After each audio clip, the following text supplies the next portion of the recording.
ګرانو کتونکو السلام علیکم.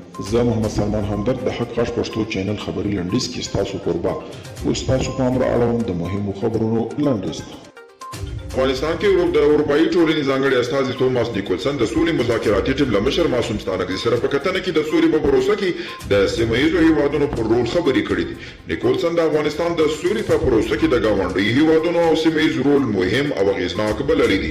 د پاکستان لخوا د کورونا ویروس د درملنې لپاره له افغانستان سره 15 قلمه بېلابېلو توکو او اکسیجن مرسته وشوه. دا مرسته پرون د جمعې په ورځ په تورخم کې افغان مسؤلینو ته وسپارل شوه. ایران کې څه د پاسه نه 50 میلیونو وګړو د رایې اچونکو په شرایط برابر دي.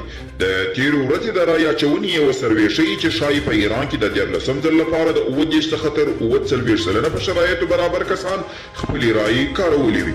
او کابل کې د امریکا سفارت نږدې ټول چارې د درېدو راپورونه ورکړل شوي دي، ځکه مخکې هم د سفارت کارکوونکو شمېر د امنیتي ګواښونو په سبب کم شوی و.